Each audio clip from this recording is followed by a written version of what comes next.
उन्होंने सबसे पहले कहा कि इस देश में पैदा होने के ऊपर शर्मसार होने की बात। अरे भाई, ये तो वो पार्टी है, हम तो कहते थे इस देश का वही सच्चा व्यक्ति है जो यहीं पैदा हुआ, जिसके पूर्वज भी यहीं पैदा हुए, जो ये मानता है कि वह इस देश की पितृभूमि भी है और वह मोक्ष भूमि भी है। ये मजाक उड़ाते थे, ये कहते थे अरे ये कैसे यहां पैदा हुआ, वही कैसे। ये तो वो डायलॉग बोलते थे, सरजमीने हिंद पर अक़वाम आलम के फिराक, काफिले बसते गए हिंदोस्तां बनता गया। अरे इस देश पे पैदा होने पे कभी गर्व ही नहीं महसूस किया, बाहर से आके काफिले बसते गए और हमें बनते गए। जिन्होंने इस देश की अवधारणा ये बनाई, वो आकर अगर ये बात कहते हैं तो बहुत हंसी आती है। अब आता हूं इलेक्शन कमीशन पे। पुरानी बात हो गई, युवा पीढ़ी शायद भूल गई होगी, जाके चेक कर ले। टीएन शेषन इस देश के सबसे बहुत ही एग्रेसिव इलेक्शन कमिश्नर थे, जिन्होंने सबसे बड़े चेंजेस लाए। तो क्या कहा था कांग्रेस की नरसिम्हा राव जी की सरकार ने कि सरकार के हिसाब से नहीं चल रहे हैं, तो इसलिए क्या किया जाए, 3 इलेक्शन कमिश्नर बना दिए जाए, वो मेजॉरिटी से निर्णय ले, ताकि टीएन शेषन के सारे निर्णय उलट दिए जाएं, और 2 फटाफट अपॉइंट कर दिए थे। वो आज कहते हैं कि चुनाव आयोग की स्वायत्तता के ऊपर हमको ज्ञान देते हैं। मगर एक बात मैं कहना चाहूंगा, वहां जाके जो मैंने राहुल गांधी जी का को एक सुदर्शन स्वरूप में देखा है, तो मुझे एक चीज तो लग रही है कि जो भारत में वो कहते थे ना कि भाई सर्दी थोड़ी है, तुम्हें सर्दी से डर लगता है, वहां जाके इसलिए देखो मुझे डर नहीं लगता, इसलिए मैं टी शर्ट पहने हूं, मगर वहां एकदम सूट बूट बंद गला टाई वाई पहने, लगता है कि वहां पे डर लगने लगा है, इसलिए उन्होंने अपना पूरा गेटअप जो है पूरी तरीके से चेंज कर लिया है। अब इंपॉर्टेंट बात यह है कि सिर्फ विदेश में जाके कहना नहीं, मनमोहन सिंह जी तो क्या बोले थे 2007 में, सुप्रिया जी याद करिए, हमने अंग्रेजों से बहुत कुछ सीखा है, हमने आपसे सीखा है। अरे भाई, ये किसी ने जाके बोला कि हमने अंग्रेजों से सीखा, हमने आपसे सीखा? यदि वो जाकर आप लोग बोलते हैं, और राहुल गांधी जी क्या बोले थे, बकौल विकीलीक्स, मैं नहीं कहता कि वो सच है, मगर आज तक खंडन नहीं हुआ है, जाके अमेरिकी अधिकारियों से बोले कि हिंदू टेरर बहुत बड़ा खतरा है। इसलिए मैं कहना चाहता हूं कि विदेश के मामलों के ऊपर आपकी स्थिति इतनी समस्याजनक है कि अगर आप उस पर बोलने का प्रयास करें तो बहुत कठिन हो जाता है। राष्ट्र और राष्ट्रवाद के ऊपर हम तो पुनः ये कहते हैं, ये दुनिया में पुण्य भूमि है भारत, हम उस सिद्धांत को विश्वास करते हैं जो कहता है गायन्ति देवः किल गीत कानी धन्यास्तुते भारत भूमि भागा स्वर्गा पवर्गास पद भाग हेतो भवंति भूया पुरुषा स्वरत्वात्। अर्थात वह भारत भूमि धन्य है, देवता जिसकी प्रशंसा में गीत गाते हैं, स्वर्ग के बड़े बड़े पदों पे हजारों वर्ष तक रहने के बाद मोक्ष प्राप्त करने के लिए मनुष्य के रूप में इस भूमि पर जन्म लेने को लालायित रहते हैं। मगर आप कहते हैं काफिले बसते गए हिंदोस्तां बनता गया। जमीन आसमान का अंतर है हमारी और आपकी सोच।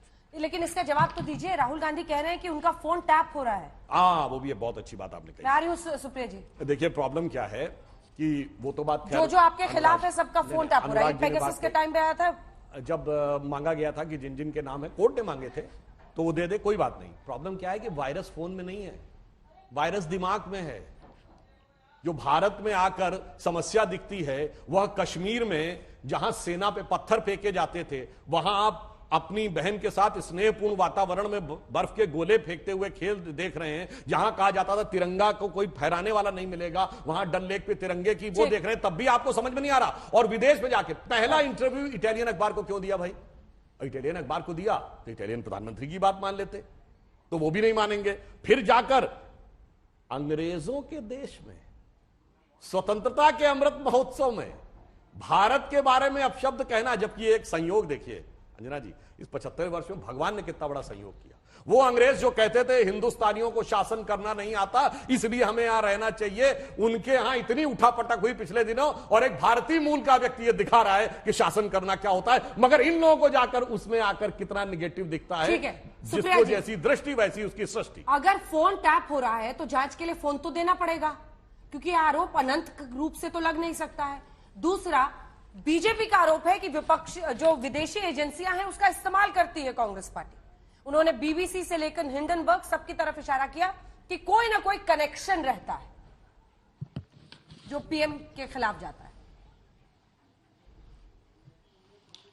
उसका बीजेपी जो है ना, एक बौखलाई हुई, घबराई हुई, रैटल्ड पार्टी है, और बौखलाहट और घबराहट जो है वो शून्यता चेहरे पर भी नजर आती है, और जो दिवालियापन वाले बयान दिए जाते हैं उसमें भी नजर आती है। बता देती हूं कैसे। ये तो बीबीसी से घबराते हैं, ये तो हिंदुस्तान के एक थिंक टैंक सीपीआर से घबराते हैं, सेंटर फॉर पॉलिसी रिसर्च से घबराकर उनके ऊपर भी आक्रमण कर देते हैं। ये हर एनजीओ से घबराते हैं। ये तो 21 साल की एक क्लाइमेट एक्टिविस्ट बेचारी दिशा रवि से भी घबराकर उसको भी अरेस्ट कर लेते हैं, बाद में कोर्ट में मुकी खानी पड़ती है। छोड़िए उस बात को, पहले पेगासस पर चर्चा करते हैं। पेगासस पर सुप्रीम कोर्ट ने एक जांच समिति गठित करी थी। उस जांच समिति को पता करना था कि वाकई में हुआ क्या, क्योंकि आक्षेप बड़े गंभीर थे कि आपने चुनाव आयुक्त की, चीफ जस्टिस ऑफ इंडिया की, तमामों चुने हुए प्रतिनिधियों की, इंक्लूडिंग अपने प्रतिनिधियों की और कई ब्यूरोक्रेट्स की जांच आपने जासूसी कराई थी।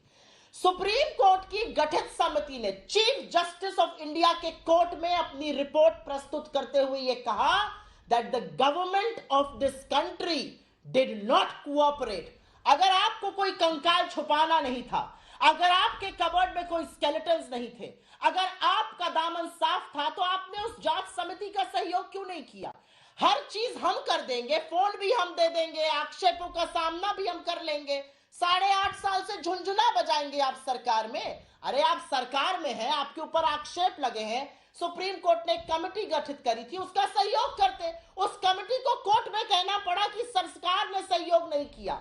और अब मैं एक और बात बता दूं, जो कल सुप्रीम कोर्ट का निर्णय आया है कि चुनाव आयुक्त और मुख्य चुनाव आयुक्त अपॉइंट होंगे प्राइम मिनिस्टर, नेता प्रतिपक्ष और चीफ जस्टिस ऑफ इंडिया के पैनल से, जैसे एनएचआरसी और सीबीआई के चीफ होते हैं, उसका प्रबल विरोध मोदी सरकार ने कोर्ट में किया था। आगे की बात करते हैं। इन्होंने टीएन शेषन जी का नाम लिया, बहुत बढ़िया व्यक्ति थे, उन्होंने लोकतंत्र को मजबूत करने के लिए काम किया। ऑर्डर पढ़ लीजिएगा कल का, अपने सारी काले कारतूत सामने आ जाएंगे। टीएन शेषन पर इनकम टैक्स की और ईडी की कभी रेड नहीं हुई इस देश में। उनकी पत्नी पर, उनकी लड़की पर, उनके लड़के पर नहीं हुई। पता है किस पर हुई? अशोक लवासा, जो चुनाव आयुक्त थे, जिन्होंने डिसेंटिंग जजमेंट दिया था मोदी जी के चुनाव आचार संहिता के उल्लंघन का, उनकी लड़की की, उनकी पत्नी की, उनके लड़के की रेड हुई और अंततोगत्वा उनको चुनाव आयोग छोड़ना पड़ा। कश्मीर की और अंग्रेजों की बात कर रहे थे, उसका भी जवाब दूंगी और जवाब देना जरूरी है।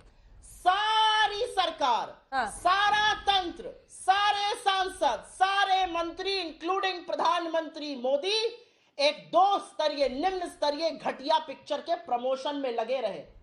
लेकिन जब कश्मीरी पंडितों को चुन चुन के मारा जा रहा है तो कश्मीरी पंडितों के डेलीगेशन से नहीं मिलेंगे।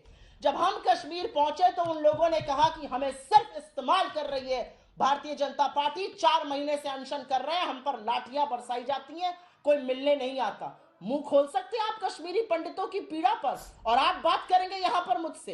एक और बात कहती हूं, अंग्रेजों का बड़ा आप लोग जिस समय जिक्र कर रहे हैं, ये वही अंग्रेज है ना, जब आजाद हिंद फौज में सिपाही भरे जा रहे थे तो आपके आराध्य, आपके आका श्री सावरकर जो थे वो ब्रिटिश फौज में भर्ती करा रहे थे।